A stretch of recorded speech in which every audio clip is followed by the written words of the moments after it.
made a couple of quick trips to the locker room. Was there a reason for that? So just getting my back adjusted. It gets out of line pretty quickly. So just getting my back put back in place a little bit. You attack the basket a lot. Is that a point of emphasis for you? Yeah, I mean, absolutely. I think especially if they're going to call it the way they're going to call it this year, I think I honestly could have probably got a couple more calls on a few of them, but that's okay. It's been one game. It's only been 40 minutes of pretend basketball, and the Great White Hope, the only star in a league filled with anonymous names and unrecognizable faces. She is already criticizing the officials in the WNBA dump. Yesterday afternoon, Caitlyn Clark and the Indiana Felines, they lost a heartbreaker in the final seconds to the Dallas Wankers. Believe it or not, I actually watched some of this game yesterday. I was supposed to be playing golf, but we've had 4 or 5 inches of rain here since Thursday. Got to the club yesterday and the course was underwater. So I came home and I watched some of the third and all of the fourth quarter of this exciting contest between Caitlyn Clark and Paige Bueckers. I'll be honest with you, and I'm being serious when I say this, I was actually impressed. I was pleasantly surprised with how entertaining the fourth quarter of this game was. Paige Bueckers might not be a mainstream draw, but credit where credit is due. Paige Bueckers is one hell of a basketball player.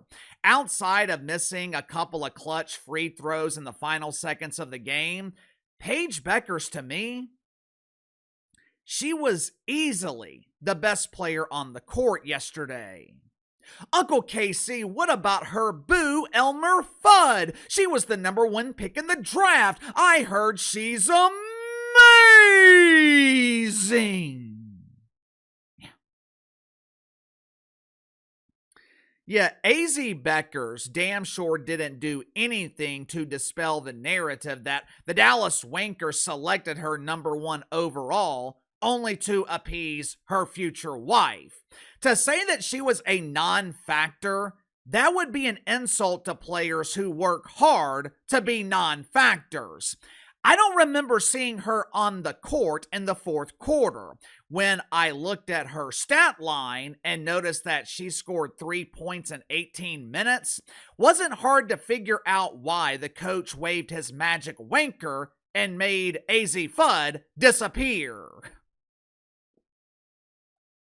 But the bigger story coming out of the game, it wasn't the disappearance of AZ Fudd. It wasn't the Felines and the Wankers becoming the first 2 teams in the history of pretend basketball to eclipse 100 points in their season opener. It wasn't the dominant performance from Paige Bueckers. The biggest story was the fact that Caitlyn Clark is injured again. Make sure to like and subscribe. You can follow me on Twitter at KC_BTL84. This is going to be the only video today. It's Mother's Day, the day set aside to show appreciation to the women who raised us. Being a mother, it is one of, if not the hardest job in America. I know my mother had an incredibly difficult time raising me. I was a maniac. We have one day to celebrate and honor our mothers. Yet, for some reason, we have almost 100 days to celebrate identifiers. Non-binary identifiers, two-spirit identifiers, men who celebrate Mother's Day by pretending that they are mothers. Next month during Woke Christmas, we will have 30 consecutive days filled with parades to honor them. But we have one day to abide by the 5th commandment. And the first commandment that actually deals with humans. The first 4 commandments deal strictly with God. But the 5th commandment, honor thy father and mother. We have one day set aside to do that. Someone please make it make sense. Anyway, happy Mother's Day to all the moms. A special happy Mother's Day to my own mother and my Auntie Uggs, who is the biggest fan of my channel. We'll be back to our regular schedule tomorrow. Throughout the game yesterday, Caitlyn Clark was going back and forth to the locker room. Stephanie White, head coach of the Indiana Felines, and judging by the reactions on social media, Stephanie White seems to be the most hated feline in Indiana. After the game, media asked Stephanie White about Caitlyn Clark's injury. Now, just to be clear, the injury doesn't appear to be too serious yet. Seems to be a nagging back injury. Caitlyn Clark was able to play through it for now anyway. But listen to Stephanie White attempt to explain it. You tell me if this makes sense. Watch for yourself. Maintaining the body. Look, I think when we're all really young, we don't learn proper mechanics, and then it doesn't get exposed until something happens. And trying to get her body mechanically the way that it needs to go. This is going to be an ongoing thing. Part of being a professional athlete. So nothing really outside of that. So she's okay. Yeah. Mm-hmm. What? What the hell did she say? I know coaches like to speak vaguely. I know coaches prefer not to reveal too much, but this is becoming a trend with Caitlyn Clark. She has been dealing with nagging injuries damn near her entire WNBA career. And from what I saw yesterday, it is clearly affecting her performance. 5 turnovers. She shot 39% from the field, 22% from 3. Well, Uncle Casey, it was the first game of the season. She didn't play most of last year. Maybe Caitlyn Clark was a little rusty. Yeah, that could definitely be true. But how do you explain Caitlyn Clark being 9 of 58 from the three-point line in her last 8 games? She is shooting just over 15% from 3. If I'm the diva of Dump Divas, Kat Engelbert, if I'm one of these investors in the WNBA who just dumped hundreds of millions of dollars into this dump of a league, I am starting to get very concerned about our only star. Maybe this is one of the reasons.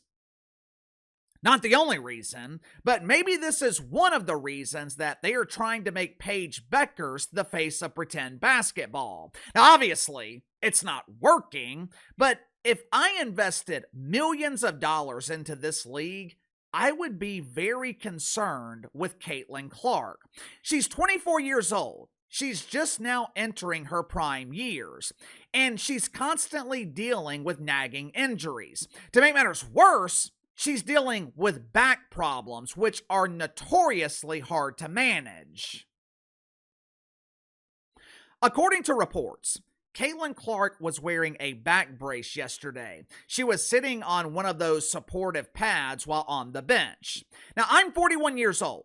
I play golf regularly. Obviously, golf is nowhere near as physical as basketball, especially considering the fact that I'm not even good enough to be an amateur golfer. Uncle Casey is more of a comedic golfer.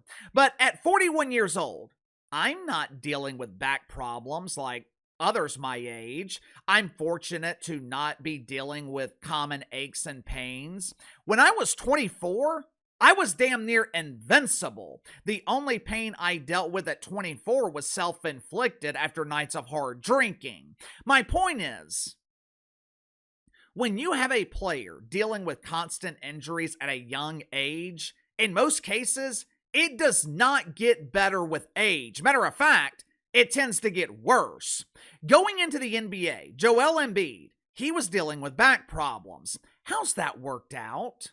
Zion Williamson has been dealing with injuries his entire career. Again, I only watched the final minutes of the third quarter and all of the fourth quarter yesterday. I did not see the entire game, but based on what I did see, Caitlyn Clark did not look like the Caitlyn Clark that revolutionized this league. If you're the WNBA, this has got to be concerning. Now, of course, WNBA players, they're not worried about it. They spent most of the day yesterday boasting about their supposed success.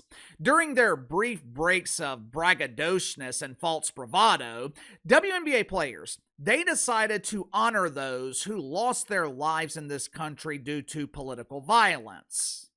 Uncle KC, WNBA players honored the great Charlie Kirk.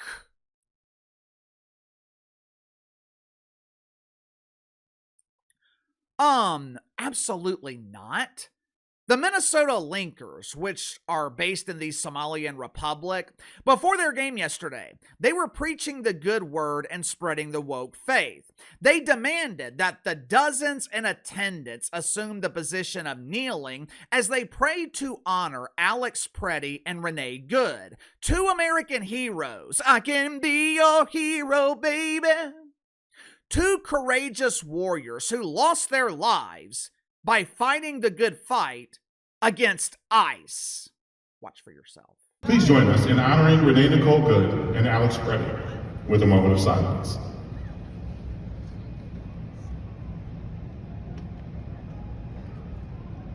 Fuck ICE!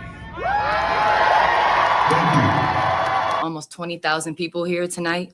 Like, I mean, that's amazing for the nobody watches women's sports crowd, you know, just continue to get proven wrong. The atmosphere was electric. Like I said, in the first quarter, we were screaming. I couldn't hear a whistle one time. And they let the refs know how they felt about them. But no, I like the engagement. They were amazing to us. They welcomed us. Look, I hate to be the party pooper. I hate to be the toxically masculine male who reigns on the WNBA's Rainbow Parade. And look, whoever the hell that was in the clip who plays for the Chicago Bravado, she was not wrong. Their game against Portland last night was played in a packed arena. The Toronto Pimples had a strong crowd Friday night. So she was telling the truth. There are some reporting that both of these arenas were papered, which means tickets were given away for free to ensure a quote-unquote sellout. Whether or not that's true, I don't know. But either way, both arenas were packed for one night. The question going forward is, will the WNBA be able to sustain it? This league has a long way to go before it will be taken seriously. Even though Indiana and Dallas put on a show yesterday, there was still a lot of bad basketball in the WNBA this weekend. And the league is still dealing with the same problem that it's been dealing with for decades, which is a complete lack of star power combined with substandard talent. Take a look at this picture. Caitlyn Clark was not included for obvious reasons. She is a household name. Supposedly, these are the biggest stars in the WNBA not named Caitlyn Clark. There are 18 players on this graphic. Now, I have been talking about this league for 6 years, so I can identify 6 of the 18 anonymous faces. With me talking about the WNBA for 6 years, I should be able to identify all of them. I could for the NBA, could for the NFL, but how many faces do you recognize? Again, these are supposedly the biggest stars in pretend basketball. How many faces do you recognize? Give me your answer. Sound off in the comments below. I'll see you guys tomorrow.